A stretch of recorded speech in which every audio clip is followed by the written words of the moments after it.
নমস্কার।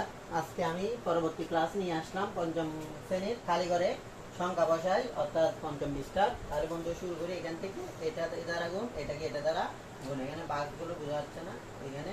তাহলে এখানে 2 দ্বারা 2কে গুণ করলে অবশ্যই 4 হয়। এখানে কত হবে? তাহলে 2 এর নামতা এমন ভাবে গণতে হবে অর্থাৎ এককের ঘরে কি হবে? শূন্য হবে। এই যে এখানে এককের ঘরে হচ্ছে এইখানে যে শূন্য আমি সেজন্য এককের ঘরে কি দিতে হবে? শূন্য টানতে হবে। তাহলে 2 এর নামতা যদি আমি 4 বার গুনি 8, 5 বার গুনলে 10। তাহলে 2 এর নামতা যদি আমি 5 দুগুণে কি করি অর্থাৎ 5 বার গুনি হয় 10 এককের ঘরে। আবার 2 দুগুণ 10 দুগুণে কি হয় 20। কিন্তু এখানে সত্য হচ্ছে আমার 10 বার গোনা যাবে না অর্থাৎ 0 থেকে 9 ভেতর গুনতে হবে। তাহলে এখানে 5 বার গুনলে তাহলে এখানে কত হয়? আমার 10টা আসে। তাহলে 5 দুগুণে 10, এই যে 10। তাহলে এখানে কত হয়? আমার একটা বেশি যায় এককের ঘরে। এই যে 0, 5 দুগুণে 10, এই 10। তাহলে এখানে কত হবে? এখানে এই জায়গায় এখানে আমার 4 আসে।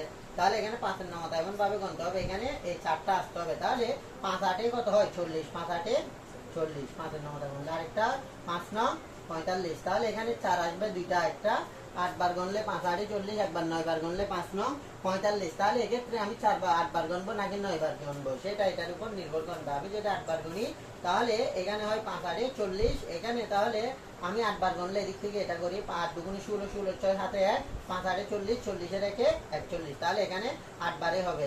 তাহলে এখানে কত দিব আমি? 8 8 দুগুণে 16, 16 6 হাতে 1, 5 8 40, 40 এর 1 কত হয়? 41। এখন আমি যোগ করলে কত হয়? এখানে 4, এদিকে 6, আর এখানে 2, আর এদিকে 4। তাহলে শেষ না? সহজ না একদম? অর্থাৎ এখানে সিস্টেম হচ্ছে আমি একটু টেকনিক্যালি অঙ্কগুলো করতে হয়। এটা তো করে দিয়ে আছে এই ঘরটা, তাহলে এটা আমাকে ফিল আপ করতে হবে। তাহলে এখানে 3 এর নামতা কত করলে এককের ঘরে 5 আসবে?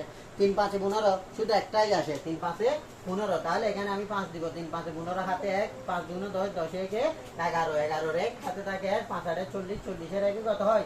41। তাহলে আমি এগুলো যোগ করে দিলে এখানে 4, এখানে 3, এখানে 12 হয়ে গেল না? খুব সহজ এগুলো আসলে। কথা হচ্ছে বুঝতে হবে। ঠিক তদ্রুপ এটা একই রকম। এখানে কিছু নেই। আমাকে কি করতে হবে? এখানে এমন ভাবে নামতা গুনতে হবে যাতে এককের ঘরের মধ্যে 6 আসে। তাহলে এখানে আমি 3 এর নামতা 2 গুণ করলে 3 দুগুণে 6। আবার 3 এর নামতা এখানে 6 আসবে শুধু একটাই। শুধু একটাতেই 6 আসবে, সেটা হচ্ছে 2। আর বাকিগুলোতে 3 এর নামতা করলে 6 আসবে না। তাহলে 3 দুগুণে 6। তাহলে এখানে কত দিলে এখানে 2টা আসবে আমার। এখানে 2 আসার জন্য তাহলে আমি 2 3 এর নামতা এমন ভাবে গুনবো যাতে এককের ঘরে কি আসে? 2টা আসে। ঠিক আছে? তাহলে এখানে 3 সাথে কত হয়? 21। এদিক থেকে করলে 3 সাথে 21। তাহলে এখানে এটা ফিল আপ করার জন্য আমাকে এককের ঘরে কি আনতে হবে? 2। তাহলে 3 এর নামতা কত করলে এককের ঘরে 2 আসে? তাহলে 3 4 12, 3 4 12। অর্থাৎ একটা করলে এ বা 2 এককের ঘরে 2টা আসে, আর কোনো কিছু আসবে না 3 এর নামতা। তাহলে আমি যদি এখানে 4 দিই, 3 4 12, 12 2 হাতে 1, 3 7 21, 21 রেখে 22। তাহলে ফিল আপ হয়ে গেল। তাহলে যদি ফিল আপ হয়ে যায় পরবর্তীটা আমরা ইজি করে ফেলতে পারবো। 6 দুগুণে কত হয়? 12, 12 2 হাতে 1, 424, 24 রেখে কত হয়?